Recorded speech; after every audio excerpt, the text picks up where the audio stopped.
ಪ್ರೀತಿಯ ವಿದ್ಯಾರ್ಥಿ ಬಂಧುಗಳೇ ಹಾಗೂ ಶಿಕ್ಷಕ ವೃಂದವೇ ಹಾಗೂ ಗುರುಮಾತೆಯರೇ, ಬಂಧುಗಳೇ, ಈಗಾಗಲೇ ನಿಮಗೆಲ್ಲ ಗೊತ್ತಿರುವ ಹಾಗೆ ಅಪರ ಆಯುಕ್ತರ ಕಾರ್ಯಾಲಯ ಕಲಬುರಗಿ ಅವರು ಹಾಗೂ ಉಪನಿರ್ದೇಶಕರ ಕಾರ್ಯಾಲಯ ಆಡಳಿತ ಮತ್ತು ಅಭಿವೃದ್ಧಿಯವರ ಮುತುವರ್ಜಿ ಮತ್ತು ಕಾಳಜಿಯ ಮೂಲಕವಾಗಿ ಹೈದರಾಬಾದ್ ಕರ್ನಾಟಕ, ಕಲ್ಯಾಣ ಕರ್ನಾಟಕದಲ್ಲಿ ಒಂದು ವಿಶೇಷವಾದ ಹಾಗೂ ವಿನೂತನವಾದ 10ನೇ ತರಗತಿ ಮಕ್ಕಳ ಉತ್ತೀರ್ಣತೆಗಾಗಿ ಒಂದು ವಿಶೇಷವಾದ ಗುರಿಯನ್ನ 40+ ವಿಷನ್ ಅನ್ನುವಂಥದ್ದನ್ನು ಹಮ್ಮಿಕೊಂಡಿದ್ದಾರೆ. ಅದಕ್ಕೆ ನನ್ನೊಂದಿಷ್ಟು ಸಹಕಾರ ಮಕ್ಕಳಿಗೆ ಇರಲಿ ಅನ್ನುವಂಥ ಉದ್ದೇಶದಿಂದ ಈ ಧ್ವನಿ ಸುರುಳಿಯನ್ನು ಕಳಿಸುತ್ತಿದ್ದೇನೆ. ಮೊದಲನೇ ವಾರ ಬ್ರಿಟಿಷ್ ಆಳ್ವಿಕೆಯ ಪರಿಣಾಮಗಳು ಅನ್ನುವಂಥ ಪಾಠದ ಮೇಲೆ 1 ಅಂಕದ ಪ್ರಶ್ನೆಗಳು. ವಿದ್ಯಾರ್ಥಿಗಳೇ, ನಾಗರಿಕ ಸೇವಾ ವ್ಯವಸ್ಥೆ ಜಾರಿಗೆ ತಂದವರು ಯಾರು?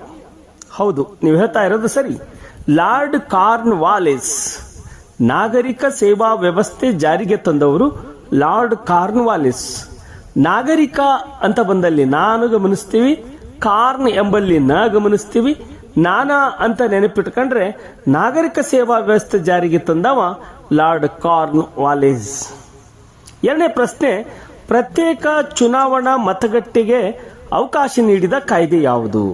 ಹೌದು, 1909ರ ಭಾರತೀಯ ಪರಿಷತ್ ಕಾಯ್ದೆ. ಯಾವುದು ಗೊತ್ತಾ? 1909ರ ಭಾರತೀಯ ಪರಿಷತ್ ಕಾಯ್ದೆ. ವಿದ್ಯಾರ್ಥಿಗಳೇ, 3ನೇ ಪ್ರಶ್ನೆ, ಯಾವ ಕಾಯ್ದೆಯನ್ನ ಭಾರತದ ಸಂವಿಧಾನದ ಬುನಾದಿ ಎನ್ನುವರು? ಇನ್ನೊಂದ್ಸಲ ರಿಪೀಟ್ ಮಾಡಲಿ.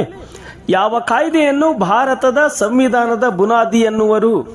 1935ರ ಭಾರತ ಸರ್ಕಾರ ಕಾಯ್ದೆ. Very good, very good. ಈಗ 4ನೆಯ ಪ್ರಶ್ನೆ, ಸುಪ್ರೀಂ ಕೋರ್ಟ್ ಸ್ಥಾಪನೆಗೆ ಅವಕಾಶ ನೀಡಿದ ಕಾಯ್ದೆ ಯಾವುದು? ಉತ್ತರ 1773ರ ರೆಗ್ಯುಲೇಟಿಂಗ್ ಕಾಯ್ದೆ. 1773ರ ರೆಗ್ಯುಲೇಟಿಂಗ್ ಕಾಯ್ದೆ. 5ನೆಯ ಪ್ರಶ್ನೆ, ರೈತವಾರಿ ಪದ್ಧತಿಯನ್ನು ಜಾರಿಗೆ ತಂದವರು ಯಾರು? ವೆರಿ ಗುಡ್, ನೀವು ಹೇಳೋ ಆನ್ಸರ್ ಸರಿ. ಯಾವ್ದು ಗೊತ್ತಾ? Alexander read. ರೈತವಾರಿ ರೀಡ್ ಅಂತ ನೆನಪಿಟ್ರೆ ಸಾಕು. ರೈತವಾರಿ ರೀಡ ಅಂದ್ರೆ ಅಲೆಕ್ಸಾಂಡರ್ ರೀಡ್ ಅಂತ. ವಿದ್ಯಾರ್ಥಿಗಳೇ, 3ನೇ ಆಂಗ್ಲೋ ಮರಾಠಿ ಯುದ್ಧದ ಪರಿಣಾಮಗಳು 2 ಅಂಕಕ್ಕೆ. ಬಾಜಿರಾಯ ಸೋತು ಶರಣಾಗತಿಯಾದ, ಪೇಶ್ವೆ ಪದವಿ ರದ್ದು, ಬಾಜಿರಾಯನಿಗೆ ವಿಶ್ರಾಂತಿ ವೇತನ, ಪ್ರತಾಪ್ ಸಿಂಹನನ್ನ ಸತಾರದ ಮರಾಠ ಮುಖಂಡನಾಗಿಸಿದರು. ಈ 4 ಪಾಯಿಂಟ್ ಏನದವಲ್ಲ 2 ಅಂಕಗಳನ್ನು ಒದಗಿಸ್ತದೆ.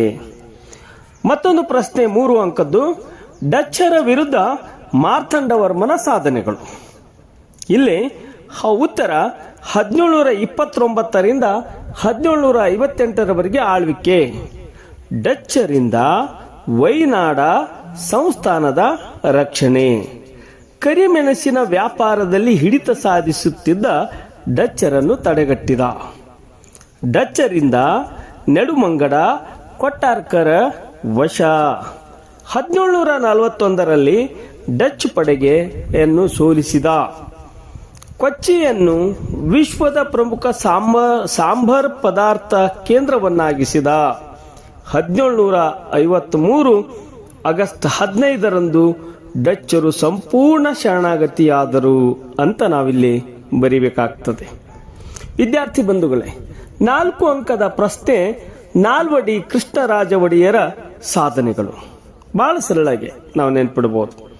ಪ್ರಾಥಮಿಕ ಶಾಲೆಗಳ ಶಿಕ್ಷಣ ಶುಲ್ಕ ರದ್ದು, ಹೆಣ್ಣು ಮಕ್ಕಳ ಶಿಕ್ಷಣಕ್ಕೆ ನೆರವು, ಮೈಸೂರು ವಿಶ್ವವಿದ್ಯಾನಿಲಯ ಸ್ಥಾಪನೆ, ಬೆಂಗಳೂರಿನಲ್ಲಿ ಭಾರತೀಯ ವಿಜ್ಞಾನ ಸಂಸ್ಥೆ ಸ್ಥಾಪನೆ, ನೀರಾವರಿ ಸೌಲಭ್ಯ, ಹೊಸ ರೈಲು ಮಾರ್ಗಗಳ ನಿರ್ಮಾಣ, ಕೈಗಾರಿಕೆಗಳ ಸ್ಥಾಪನೆ, ನ್ಯಾಯ ವಿಧಾಯಕ ಸಭೆಯ ರಚನೆ, ವಿದ್ಯಾರ್ಥಿಗಳಿಗೆ ವಿದೇಶಿ ವಿದ್ಯಾಭ್ಯಾಸಕ್ಕೆ ನೆರವು, ಗಾಂಧೀಜಿಯವರಿಂದ ರಾಜಶ್ರೀ ಅನ್ನುವ ಗೌರವವನ್ನು ಪಡೆದರು.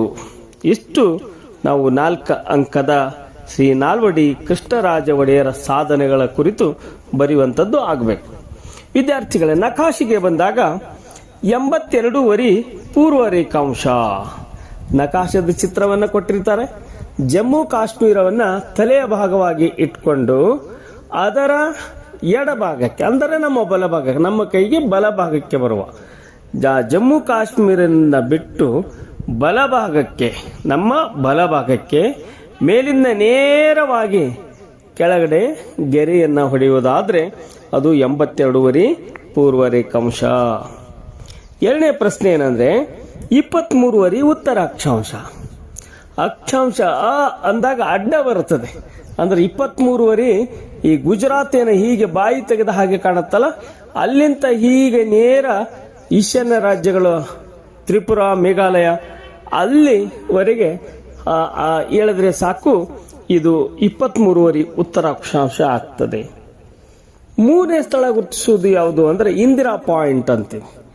ಎಲ್ಲಿ ಅಂದ್ರೆ ಭಾರತದ ಭೂಶಿರ ಇದೆಯಲ್ಲ ಕನ್ಯಾಕುಮಾರಿ, ಅದರಿಂದ ಬಲಗಡೆಗೆ ಬಂದಾಗ ಆ ಬಂಗಾಳ ಕೊಲ್ಲಿ ಸಾಗರದ ಕೆಳಭಾಗ ದಕ್ಷಿಣ ಕಡೆಗೆ ಅಂಡಮಾನ್ ನಿಕೋಬಾರ್ 2 ಚುಕ್ಕೆಗಳನ್ನು ಹಾಕಿ ಆ ಕೆಳಗಿನ ಚುಕ್ಕೆಯಲ್ಲಿ ತುತ್ತ ತುದಿಗೆ ಇಂದಿರಾ ಪಾಯಿಂಟ್ ಅಂತ ಗುರುತಿಸಬೇಕು. ವಿದ್ಯಾರ್ಥಿ ಬಂಧುಗಳೇ, ಹೀಗೆ ಹಾಕಿಕೊಟ್ಟಿರುವ ಈ ಒಂದು ಪ್ಲಾನ್ ಇದೆಯಲ್ಲ ಬಹಳ ಅದ್ಭುತವಾಗಿರೋಂಥದ್ದು.